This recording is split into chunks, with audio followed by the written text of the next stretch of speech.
What's up, folks? I'm here at Hersheypark in front of Wildcat's Revenge, and I've been getting this question a lot about how I approach shooting roller coasters and what kind of equipment I use and what you could use. I mean, obviously, first things first, some sort of camera. I believe if you can change the settings in like pro mode on your cell phone, that should be all right, but I don't know how the zoom is. That's the next thing, is you're going to need some type of telephoto lens. Also, I'm in the employee parking lot, and normally they don't really bother you if you're quick about things, so this is going to be a quick tutorial.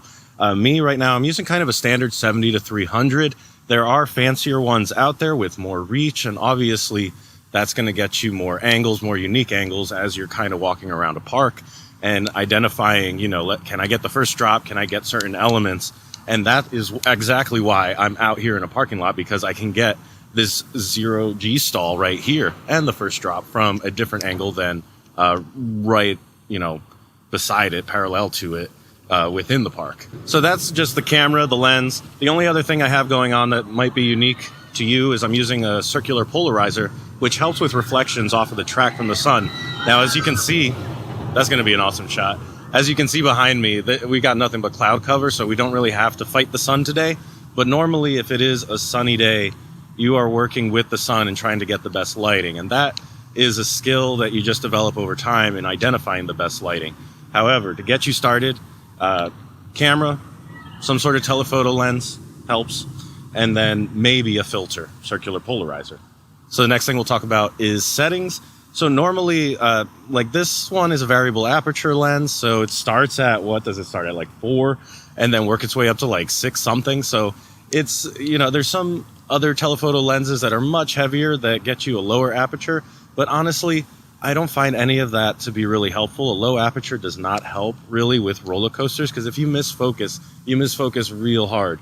So what I tend to do is put it between like 5 and 8, honestly, which most closely simulates how our eyes see, having as much of it in focus as possible. Now, if you don't want to rely on autofocus in terms of it being continuous, which is what a lot of people do, put it in single or AFS versus AFC, because if you're at a high enough aperture, so like between 5 up to 8, that usually you'll get the focus every time and it won't be an issue. When you're in autofocus continuous, it's refocusing each time, and there's always a danger of missing the focus just because the autofocus did that. You might be thinking, but the autofocus on my camera is amazing. Well, roller coasters are this unique thing that as the train is going by, it's going by pretty quick usually through those elements, and it might hunt in that tiny little second you're doing your burst mode. Definitely recommend AFS, or if you want, just go fully manual with the focus. Now, there's one thing that I forgot to mention about settings, and that's how we'll get into this, is that you might want to use your burst mode, whatever it is, as high as possible, so you get as many frames as possible. If that means putting on your electronic shutter, that will help, because you're outdoors, the electronic shutter usually can take more photos in a single burst. But the general rule of thumb is, because it's a fast-moving object, and generally I think most people want to just freeze the motion versus get some motion blur in there, you're going to want to play with the shutter speed a bunch. I think 1/2500 is probably a good starting point to kind of calibrate from and kind of see how that influences what your picture looks like. Me, I usually will go anywhere from 2500 to like 4000, but a lot of times that's influenced also by the sun. After like 3000 or so, I don't recall seeing anything really changing in terms of how the coaster looks in motion. It's always frozen, unless you're talking about like a launch roller coaster. I'm talking like Accelerator, King to Ka, or something like that, something that's approaching 100 miles per hour. Then your strategy might need to change a little. All right, I think ISO is the same strategy as always. You want it to minimize the noise as much as possible. Obviously, lighting scenario might dictate you want to bump that up, but for the most part, keep the ISO as low as you can. You're dealing with the sun normally. This is probably not the best example because it's such a cloudy, overcast day. But anyway, we're going to wait and see what kind of photos we can get, and I'll show you which settings I've used down below.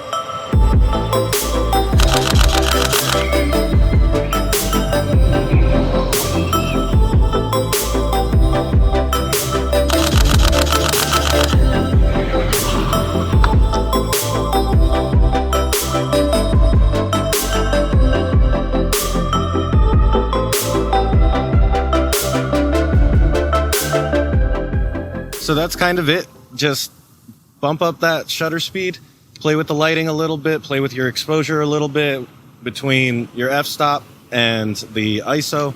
But in general, obviously here I had to rescue some of the highlights because, the sky is super cloudy and that leads to it normally being overexposed. So you have to be a little cautious with that and kind of maybe underexpose by like half a stop so that you can brighten it up and still have some semblance of a sky in the back there. If you have any more questions for other topics that I can cover here, either in theme parks or anywhere else, let me know down below. I will certainly help you out with any sort of advice, tips, or instruction that you need to help you with improving your photography. But for now, thank you so much for watching. I'll see you next time, and I hope you go make your own adventure. Bye.